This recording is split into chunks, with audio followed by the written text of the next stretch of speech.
Hello, Congrat family. So here I'm Nare Fatima. I hope you are doing well. So as you all know, यहाँ पर हम कर रहे थे third year BCom semester fifth का accounts cost accounting हम यहाँ पर कर रहे थे एंड कॉस्ट अकाउंटिंग का हमारा टॉपिक चल रहा था मटेरियल कॉस्ट। मटेरियल कॉस्ट यानी कि इन्वेंट्री कंट्रोल जो हम देख रहे थे। लास्ट वीडियो में हमने मटेरियल कॉस्ट के बारे में पढ़ा था एंड आज की वीडियो में हम कुछ फर्दर टॉपिक्स पढ़ेंगे जो बहुत ज्यादा इंपॉर्टेंट है मटेरियल कॉस्ट से। ठीक है, सो यहाँ पर हम पढ़ेंगे स्टॉक लेवल्स के बारे में एंड इन्वेंट्री कंट्रोल सिस्टम और टेक्निक्स क्या यूज होती है। इन्वेंट्री को कंट्रोल करने के लिए कौन कौन से सिस्टम्स कौन कौन सी टेक्निक्स यूज होती हैं जिससे हम न्यूमेरिकल क्वेश्चंस भी करते हैं। ठीक है, सो यहाँ पर आपको थ्योरी एंड न्यूमेरिकल क्वेश्चंस दोनों देखने को मिलते हैं। सो मेन जो है आपके जो न्यूमेरिकल सब्जेक्ट्स होते हैं उसमें ज्यादातर न्यूमेरिकल से आता है। सो न्यूमेरिकल क्वेश्चन आपको अच्छे से समझने हैं बट उसके लिए पहले आपको उसके बेसिक्स उसकी थ्योरी समझनी होगी। सो यहाँ पर हम स्टार्ट करेंगे एंड देखेंगे सबसे पहले स्टॉक लेवल्स के बारे में। सो स्टॉक लेवल्स क्या होते हैं, यहाँ पर देखेंगे regular availability of required stock act as a bridge between production and sale department. So यहाँ पर क्या बोला गया है कि जो रेगुलर अवेलेबिलिटी है, जितना भी स्टॉक की जरूरत है, जो भी रिक्वायर्ड स्टॉक है उसका अवेलेबल होना रेगुलर टाइम पर, वो क्या शो करता है कि वो प्रोडक्शन डिपार्टमेंट और सेल्स डिपार्टमेंट के बीच एक ब्रिज का काम करता है। ठीक है, ब्रिज का काम मतलब जैसे यहाँ पर हम मान लेते हैं कि ये हमारा प्रोडक्शन डिपार्टमेंट है। ठीक है, प्रोडक्शन डिपार्टमेंट है एंड ये हमारा सेल्स डिपार्टमेंट है। ठीक है, प्रोडक्शन जहां पर जो भी गुड्स है वो मैन्युफैक्चर हो रहे हैं, बन रहे हैं एंड सेल्स जहां पर वो फिनिश गुड बन के सेल हो रही है उनकी। सो यहाँ से यहाँ तक कैसे जाएंगे, जो प्रोडक्शन है उससे सेल तक जो है वो किस तरीके से जाएंगे, जब पूरा अवेलेबल स्टॉक होगा एंड प्रोडक्शन सही तरीके से होगा। ठीक है, प्रोडक्शन कब होगा, जब स्टॉक अवेलेबल होगा। ठीक है, स्टॉक अवेलेबल है क्योंकि प्रोडक्शन हो रहा है, रॉ मटेरियल अवेलेबल है तो प्रोडक्शन हो रहा है, प्रोडक्शन होके फिनिश गुड बन रहे हैं। तो यहाँ पर जो स्टॉक है वो क्या आ रहा है, एक ब्रिज के टाइप होता है। यहाँ पर स्टॉक लेवल जो है उसको ब्रिज बोला गया कि production department and sales department के बीच वो ब्रिज का काम करता है। ठीक है, क्योंकि जब प्रोडक्शन होगा प्रोडक्शन डिपार्टमेंट से सेल डिपार्टमेंट में जाएगा। To ensure the company is neither overstocked or falls under stock at any given point of time, maintaining optimum stock level is important। अब देखो कोई भी बिजनेस फर्म है, कोई भी कंपनी है, सो उसमें ये चीज इंश्योर करनी है सबसे पहले तो कि जो स्टॉक लेवल है, सो स्टॉक जो है वो ओवर स्टॉक नहीं होना चाहिए। ठीक है, ओवर स्टॉक का मतलब कि भाई जितनी सेल हो रही है उससे आप बहुत ज्यादा प्रोडक्शन कर रहे हो। ठीक है, सो वो ओवर स्टॉक हो जाएगा, उसके लिए बहुत सारे खर्चे करने पड़ेंगे, फिर वेयर हाउस करना पड़ेगा, उसको कैसे करके पूरा करोगे। ठीक है, कहाँ रखोगे, रखने की जगह नहीं है एंड जो सेल्स हो रही है, जितनी डिमांड हो रही है उससे अगर आप कम कर रहे हो तब भी उसमें नुकसान है। ठीक है, सो यहाँ पर ये चीज इंश्योर की जाती है कि गुड्स की जितनी डिमांड है, जितनी सेल हो रही है उस हिसाब से उसका स्टॉक जो है वहां पर मेंटेन किया जाए एंड ना तो वो ओवर स्टॉक हो ना ही अंडर स्टॉक हो। ठीक है, सो यहाँ पर ये चीज इंपॉर्टेंट होती है इंश्योर करना।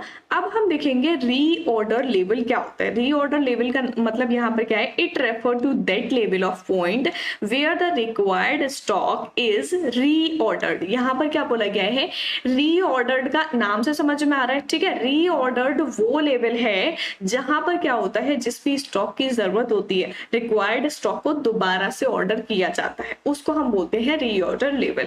It generally lies between the minimum and maximum stock level to avoid abnormal situations और स्टॉक आउट। अब स्टॉक आउट के नाम से आपको समझ में आ रहा होगा।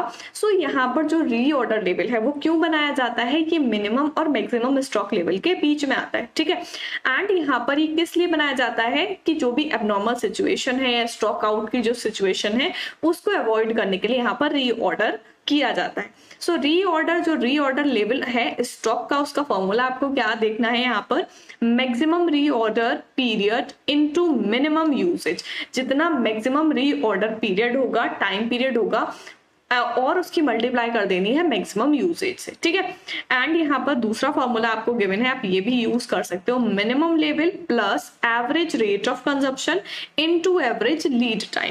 सो ये हो जाएगा रीऑर्डर लेवल ऑफ स्टॉक। किस तरीके से आप रीऑर्डर निकाल सकते हो, फर्स्ट वन आपको गिवन है मैक्सिमम रीऑर्डर पीरियड जो होगा उसकी मल्टीप्लाई कर देनी है मैक्सिमम यूसेज से। देन सेकंड फॉर्मूला आपको गिवन है मिनिमम लेवल प्लस उसमें क्या करना है, जो भी एवरेज रेट होगा कंजप्शन का कि कितना कंज्यूम हो रहा है, एंड एवरेज लीड टाइम जो है, दोनों की मल्टीप्लाई करके उसमें ऐड कर देना। सो ये होते हैं हमारे स्टॉक लेवल्स।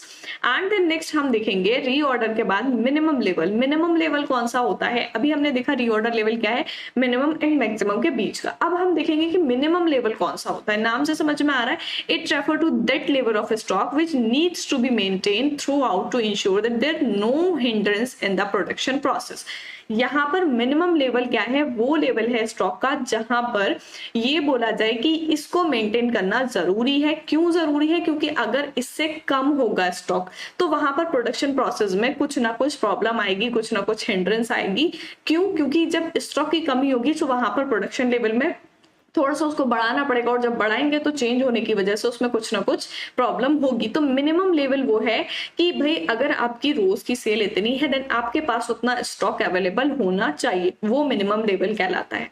सो यहाँ पर आपको मिनिमम लेवल के फॉर्मूलेज गिवन है। मिनिमम स्टॉक लेवल क्या होता है, reorder level minus average rate of consumption into average lead time. Average lead time और कंजप्शन जो होगा दोनों का प्रोडक्ट निकाल के रीऑर्डर लेवल में से माइनस कर देंगे। And minimum stock level second formula जो है रीऑर्डरिंग लेवल है, उसमें से normal consumption into normal reordering period जो होगा उसको माइनस कर देंगे। देन थर्ड है हमारा मैक्सिमम लेवल। मैक्सिमम लेवल क्या होता है, the name itself suggest it is maximum level of stock quantity held by the company at given point of time. It is upper threshold limit। ठीक है, upper threshold limit नाम से समझ में आ रहा है कि मिनिमम लेवल की कम से कम इतना होना चाहिए, मैक्सिमम लेवल की ज्यादा से ज्यादा इतना होना चाहिए। उससे ज्यादा होगा देन ओवर हो जाएगा वो। ठीक है, सो यहाँ पर क्या है कि ये अपर थ्रेशोल्ड लिमिट है, एंड मैक्सिमम लेवल का मतलब है कि जो भी क्वांटिटी है कंपनी की वो एक टाइम पीरियड पर मैक्सिमम इतनी होनी चाहिए। ठीक है, मैक्सिमम स्टॉक लेवल का फॉर्मूला आपको गिवन है, reordering level plus reordering quantity and उसमें से माइनस कर देंगे minimum consumption into minimum reordering period.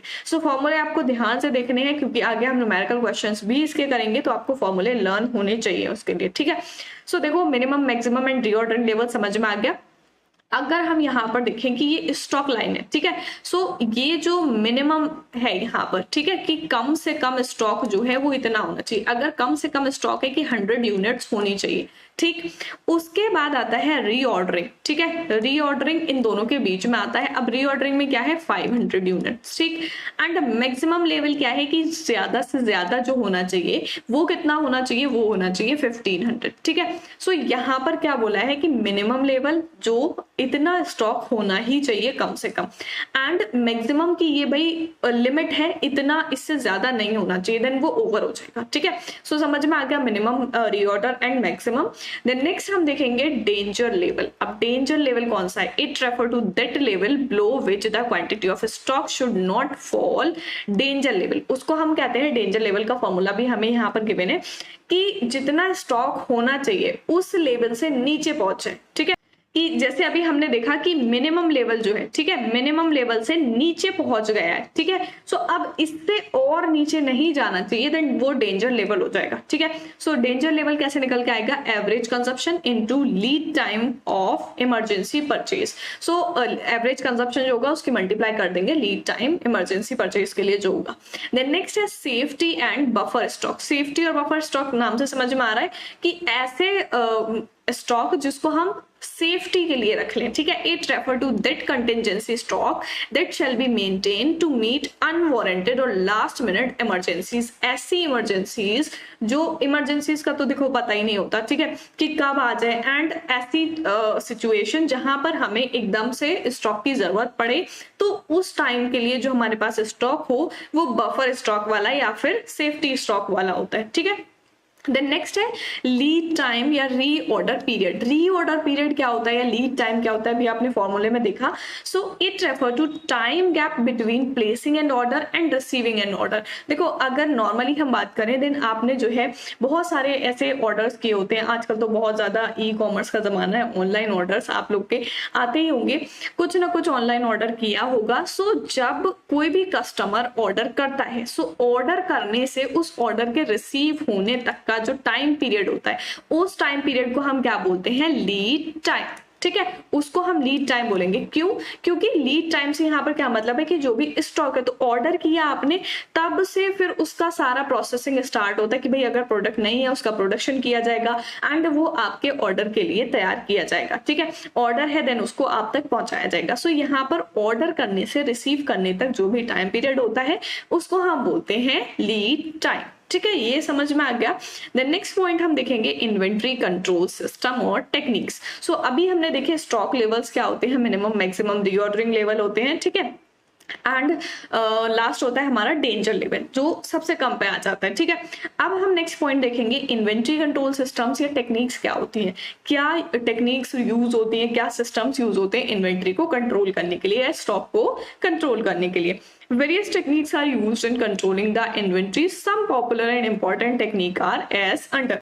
सो देखो इन्वेंट्री को कंट्रोल करने के लिए बहुत सारी टेक्निक्स होती हैं, यहाँ पर बताया गया है वेरियस टेक्निक्स यूज की जाती हैं, बट यहाँ पर कुछ इंपॉर्टेंट टेक्निक्स हमने ली हैं जो कुछ पॉपुलर टेक्निक्स हैं एंड जो आपके सिलेबस में है। First one is reordering and second one is economic order quantity and third one is ABC analysis. ठीक है, सो इन तीनों टेक्निक्स के बारे में हम डिटेल में पढ़ने वाले हैं अभी। सो फर्स्ट हम देख लेते हैं रीऑर्डरिंग पॉइंट। रीऑर्डरिंग पॉइंट क्या होता है हमारा ROP जिसको हम बोलते हैं। So receiving and issuing of inventories are the common and recurring phenomena in a manufacturing organization. So देखो कोई भी बिजनेस ऑर्गेनाइजेशन है, अब बिजनेस ऑर्गेनाइजेशन का डे टू डे वर्क क्या होता है, सेल और परचेज करना। ठीक है, सेल और परचेज करना। अब परचेज करेगी raw material and then sale करेगी फिनिश गुड्स। ठीक, सो रिसीव करना इन्वेंट्रीज एंड उसको इशू करना। रिसीव कर रहे हैं मीन्स कि रॉ मटेरियल परचेज किया वो रिसीव कर रहे हैं, और सेल कर रहे हैं जब गुड्स को, सो वो इशू करना हो गया। तो ये जो है ये कॉमन थिंग है किसी भी बिजनेस फर्म की, एंड ये जो है रिकरिंग नेचर में होती है, एक रिकरिंग फिनोमेना है जो बार बार होता रहता है। बार बार क्यों होता रहता है भाई, जो बिजनेस फर्म है उसका काम ही इतना है, परचेज करना एंड सेल करना। सो यही प्रोसेस चलता रहता है। ठीक है, परचेज किया एंड देन उसको सेल कर दिया, फिर उसके बाद सेल हो गया देन परचेज कर दिया, फिर परचेज किया फिर सेल कर दिया। इस तरीके से मैन्युफैक्चरिंग ऑर्गेनाइजेशन में चलता रहता है। When the inventories fall below a particular point they are replenished by the fresh purchase. अब देखो यहाँ पर क्या बोला है, जब भी इन्वेंट्री जो है वो पर्टिकुलर पॉइंट पे कम हो जाती है तब क्या करते हैं, वहां पर उसको दोबारा से परचेज कर लेते हैं, फ्रेश परचेज कर लेते हैं। जैसे यहाँ पर मान लो कि कोई भी बिजनेस यूनिट है, उसने 1500 यूनिट्स पहले परचेज किए थे, 1500 यूनिट्स परचेज कर लिए, अब उसमें से जो है 1000 सेल कर दिए। 1000 सेल करने के बाद बैलेंस कितना बचा, 500 यूनिट्स। अब अगर बिजनेस का 1000 पर डे का सेल है तो वो क्या करेगी, दोबारा से परचेज करेगी, है ना। तो उसने दोबारा से 2000 परचेज कर लिया, अब टोटल कितने हो गए 2500, फिर से सेल कर दिए। तो इस तरीके से जो है ये प्रोसेस चलता रहता है कि जो भी इन्वेंट्री अगर वो जब कम हो रही है जाके देन उसको दोबारा से परचेज कर लिया, दोबारा से सेल कर दिया। रीऑर्डरिंग पॉइंट क्या है, reordering point is the point when the inventory have to be replenished by the fresh order. It fundamentally deals with when to order or replenish the inventory। अब reordering point क्या है, ये चीज तो समझ हो गई परचेज एंड सेल की कि क्या होता है परचेज सेल एंड क्यों होता है, क्योंकि बिजनेस फर्म है, सेल करेगी परचेज करेगी। अब यहाँ पर रीऑर्डरिंग पॉइंट कहाँ पर आता है, सो रीऑर्डरिंग पॉइंट वहां पर आता है जहां पर दोबारा से जो है इन्वेंट्री को परचेज किया जाता है। जैसे सेल कर दी, उसके बाद अगर स्टॉक लेवल कम हो गया, ठीक है, स्टॉक जो है वो कम हो गया, अब उसको दोबारा से खरीदना है, रिप्लेनिश करना है। सो फ्रेश ऑर्डर जो किया जाएगा, उस फ्रेश ऑर्डर को करने वाला जो पॉइंट होता है उसको हम बोलते हैं रीऑर्डर पॉइंट। क्योंकि देखो एक बार परचेज कर लिया, ठीक है, एक बार परचेज किया तभी तो सेल किया होगा। अब वो सेल होने के बाद यहाँ पर जो हमारा स्टॉक बचा वो कम बचा है, तो दोबारा से ऑर्डर करना है, दोबारा से परचेज करना है ना। ये 1000 जो है ये सेल कर दिया, 500 जो है ये यूनिट बची, उसके बाद 2000 जो आया वो क्या निकल के आया कि ये हमें दोबारा से ऑर्डर करना है। तो दोबारा से जो ऑर्डर करने वाला पॉइंट है उसको हम बोलेंगे reordering point. Reorder point is the stock level eight which fresh supply of material should be order. अब रीऑर्डर पॉइंट क्या है, जहां पर फ्रेश सप्लाई होती है मटेरियल की जो भी ऑर्डर किया जाता है। The level is fixed between somewhere between minimum level and maximum level. Minimum level और मैक्सिमम लेवल के बीच में फिक्स होता है, मतलब ये भी नहीं कि कम से कम इतना करना है और ये भी नहीं कि बिल्कुल जो ज्यादा से ज्यादा करना था वो करना है। जैसे अगर हम यहाँ पर मान लें कि मिनिमम लेवल जो है कि आपको 100 यूनिट होने ही चाहिए बिजनेस फर्म में एंड मैक्सिमम लेवल की 1000 होने चाहिए, ठीक है। सो ऐसा नहीं है कि आप 1000 कर लोगे कि भाई मैक्सिमम होना चाहिए, या ऐसा नहीं है कि भाई 100 चाहिए तो 100 ही कर ले रहे हैं। इन दोनों के बीच का पॉइंट होता है, उसी को तो हम रीऑर्डरिंग लेवल बोलते हैं, क्योंकि मिनिमम तो एटलीस्ट होगा ही बिजनेस फर्म में एंड मैक्सिमम बहुत ज्यादा लोग नहीं करते हैं। तो ये हो जाएगा हमारा reordering point. The formula for calculating reorder level. अब रीऑर्डर लेवल को किस तरीके से कैलकुलेट करते हैं, maximum usage into minimum reorder period. जो मैक्सिमम यूजेज होगी, यूजेज का मतलब जितना भी यूज हो रहा है वो हम ले लेंगे, एंड जो मिनिमम रीऑर्डर पीरियड है उसको, रीऑर्डर पीरियड मतलब यहाँ पर क्या है कि कम से कम जो आप ऑर्डर करोगे, जब मान लो अगर आपका स्टॉक जो है वो कम हो गया, ठीक है, तो जब आप ऑर्डर करोगे उसके बाद जिस टाइम तक वो रिसीव होगा तो वो जो टाइम पीरियड है वो है मिनिमम रीऑर्डर पीरियड, ठीक है। इतने टाइम में आपको वो अगर आप ऑर्डर करते हो देन वो मिलेगा, ठीक है। सो ये हो जाएगा maximum usage into minimum reorder period. Reordering point समझ में आ गया। द नेक्स्ट पॉइंट हम देखेंगे इकोनॉमिक ऑर्डर क्वांटिटी, ठीक है। इकोनॉमिक ऑर्डर क्वांटिटी क्या होता है, economic order quantity also known as reorder quantity, इसको हम रीऑर्डर क्वांटिटी के नाम से भी जानते हैं। Refer to the size of the order which gives the maximum economy in purchasing any material. किसी भी मटेरियल को परचेज करने के लिए जो मैक्सिमम इकोनॉमी दी जाती है एंड उसका जो ऑर्डर का साइज होता है उसको हम बोलते हैं economic order quantity. It is the optimum और स्टैंडर्ड ऑर्डर साइज, इसको हम बोलते हैं कि ऑप्टिमम और स्टैंडर्ड ऑर्डर साइज है। Should give a fresh order of optimum size. Company जो होती है वो क्या करती है, फ्रेश ऑर्डर देती है ऑप्टिमम साइज का। The quantity is also called economic purchase quantity. अब इसको इकोनॉमिक ऑर्डर क्वांटिटी को हम इकोनॉमिक परचेज क्वांटिटी भी बोलते हैं, और इकोनॉमिक लॉट साइज और ऑप्टिमम लॉट साइज और मिनिमम कॉस्ट इन्वेंट्री, ये जो है ये इसके हम कह सकते हैं अदर नेम है, ये इस नाम से भी जाना जाता है। इकोनॉमिक ऑर्डर क्वांटिटी को economic purchase quantity, economic lot size, optimum lot size या मिनिमम कॉस्ट इन्वेंट्री, इसको हम बोलते हैं।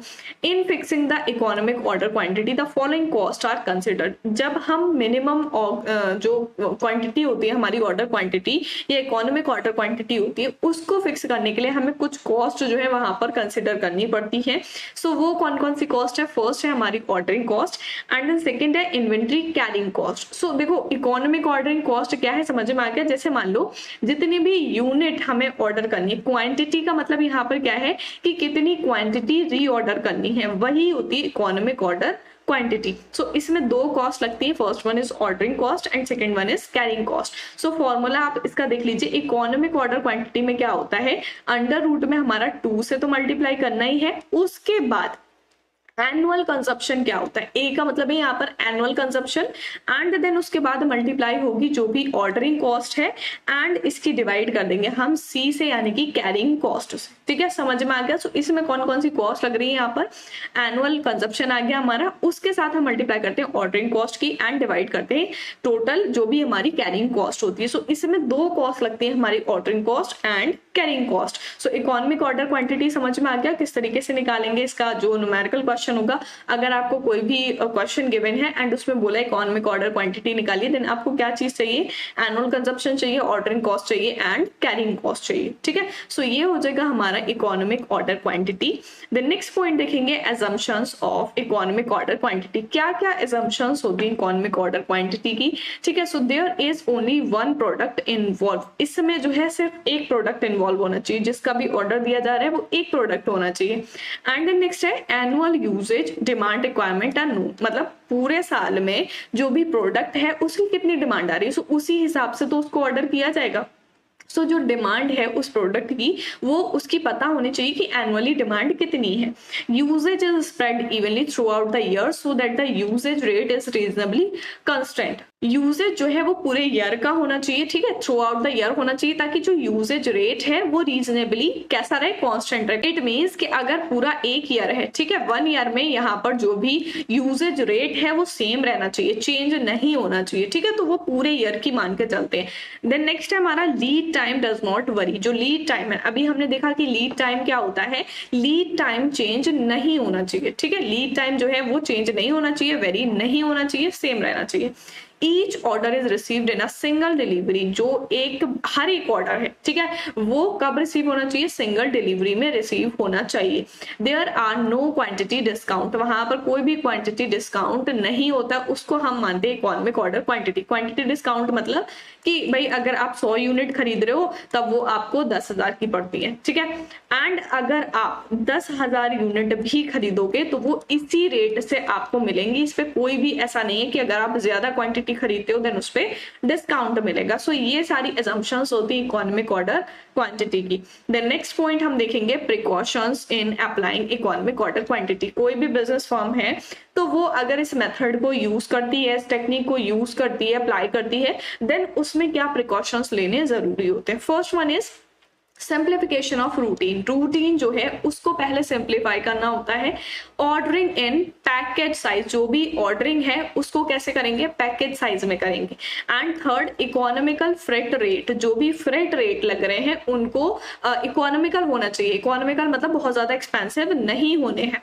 एंड देन नेक्स्ट है पेरिशेबल आर्टिकल। पेरिशेबल आर्टिकल का मतलब यहाँ पर कि पेरिशेबल होते हैं जो गुड्स ड्यूरेबल नहीं होते, ठीक है, उनको हम बोलते हैं पेरिशेबल, जो कम टाइम में खराब हो जाए, जैसे फूड वगैरह, फूड आइटम्स जो होते हैं उनको हम बोल सकते हैं perishable items. And then next है सीजनल आर्टिकल। सीजनल आर्टिकल कौन से होते हैं, जो हमारे गर्मी या सर्दी इस टाइप के जो होते हैं, जैसे आइसक्रीम हो गया, गर्मी का हो गया, ठीक है, सर्दी का हो गया, तो इस तरीके से जो आइटम्स होते हैं उनको हम सीजनल आर्टिकल्स बोलते हैं। एंड बल्क परचेज, जो इकट्ठी परचेज की जाए, इकट्ठी मतलब जिसको हम कह सकते हैं कि बहुत ज्यादा क्वांटिटी में जो परचेज होती है उसको बल्क परचेज बोलते हैं। सो ये हो जाएंगे हमारे प्रिकॉशंस इकोनॉमिक ऑर्डर क्वांटिटी को अप्लाई करने की। एंड देन नेक्स्ट हम देखेंगे जो हमारी थर्ड टेक्निक थी, ABC एनालिसिस, ठीक है। सो ABC एनालिसिस क्या होता है वो देखेंगे। A most useful guide to devising stock control system is often known as Pareto analysis. ABC analysis को हम पैरेटो एनालिसिस के नाम से भी जानते हैं। क्यों जानते हैं पैरेटो एनालिसिस, अभी पैरेटो क्या है, यहाँ पर नाम है। तो जो भी साइंटिस्ट जो भी थ्योरी बनाते हैं, जो भी चीज देते हैं, सो उसमें क्या करते हैं, उसको अपना नाम दे देते हैं। सो यहाँ पर भी वही चीज है, after the name of an Italian philosopher. Italian philosopher थे, उसके नाम पे दिया गया है यहाँ पर पैरेटो एनालिसिस, ठीक है। This is also known as ABC analysis because it analyse the range of stock item had into 3 sectors known as ABC। मतलब ABC एनालिसिस इसको क्यों बोला गया है, क्योंकि ये जो है क्या एनालाइज करता है, जो भी स्टॉक आइटम है तीनों सेक्टर में ABC, उनकी रेंज चेक करता है, उनकी रेंज एनालाइज करता है। Then ABC analysis is a new technique of classifying and controlling production and store inventories both purchased and manufactured in accordance with the value of the item. ABC analysis जो है वो एक नई technique है, new technique है। जो भी production हो रहा है, जो भी स्टोर इन्वेंट्रीज है, उनको क्लासिफाई करने के लिए एंड कंट्रोल करने के लिए। अब चाहे वो परचेज इन्वेंट्री हो या फिर मैन्युफैक्चर्ड इन्वेंट्री हो, दोनों की जो वैल्यू होती है आइटम्स की, उसको कंट्रोल करना, क्लासिफाई करना, वो ABC एनालिसिस का काम होता है, ठीक है। Known as always better control, इसको हम ऑलवेज बेटर कंट्रोल के नेम से भी जानते हैं। क्यों, क्योंकि इसके अल्फाबेटिकल अप्रोच जो है वो क्या है, ABC, ठीक है। ABC से हम क्या मानेंगे कि A से हो गया ऑलवेज बेटर कंट्रोल, मतलब हमेशा जो है ये ABC एनालिसिस अगर हम यूज करते हैं देन इन्वेंट्री का बेटर कंट्रोल रहता है। The technique try to analyze the distribution of any characteristic by money value of importance in order to determine its priority. जो टेक्निक है वो क्या करती है, एनालाइज करती है जो भी डिस्ट्रीब्यूशन है उसको, एंड जो भी कैरेक्टरिस्टिक है मनी वैल्यू के हिसाब से उनको इंपॉर्टेंट देते हुए जो भी प्रायोरिटी होती है उसको पहले रखती है, उसको एनालाइज करती है। In material management, the technique has been applied in areas needing selective control such as inventory, critical items, obsolete stock, purchasing order, receipt of material, inspection, store keeping and verification of bills। यहाँ पर क्या बोला है कि inventory management जो है उसमें techniques कौन कौन से एरिया में अप्लाई होती हैं वो यहाँ पर गिवन है कि जो क्रिटिकली आइटम्स हैं, क्रिटिकलिटी है जिस आइटम्स में, ये ऑब्सोलेट स्टॉक है, खराब जो थोड़ा सा हो जाता है, या फिर परचेजिंग ऑर्डर है, जो रिसीट है मटेरियल की, या इंस्पेक्शन हुआ है, स्टोर कीपिंग या वेरिफिकेशन ऑफ बिल्स। सो ये सारी चीजें आ जाती हैं हमारी ABC एनालिसिस में। ये तीनों एनालिसिस हमने क्या देखे हैं कि जो भी स्टॉक है, जो भी इन्वेंट्री है, उसको कंट्रोल करने के लिए क्या हम टेक्निक्स यूज करते हैं यहाँ पर, ठीक है। सो ये हो गया हमारा आज का लेक्चर एंड इसमें देखा हमने मटेरियल कॉस्ट के बारे में, stock level and inventory control system, ठीक है। स्टॉक लेवल्स में क्या होता है, फर्स्ट होता है reordering level, then minimum and maximum level, ठीक है। आई होप आप लोग को क्लियर हो गया होगा। एंड देन डेंजर लेवल, और यहाँ पर हमारा बफर स्टॉक क्या होता है, लीड टाइम क्या होता है, वो हमने देखा। एंड देन नेक्स्ट पॉइंट हमारा रीऑर्डरिंग पॉइंट। रीऑर्डरिंग पॉइंट क्या है, एक टेक्निक है जिसको हम यूज करते हैं स्टॉक को कंट्रोल करने के लिए। इकोनॉमिक ऑर्डर क्वांटिटी देन हमारी सेकंड है, इसकी हमने देखी assumptions एंड प्रिकॉशंस क्या यूज किए जाते हैं, देन ABC एनालिसिस। सो ये था हमारा आज का लेक्चर इन्वेंटरी से रिलेटेड एंड नेक्स्ट वीडियो में करेंगे हम नेक्स्ट टॉपिक। सो मिलते हैं नेक्स्ट वीडियो में, तब तक के लिए गुड बाय।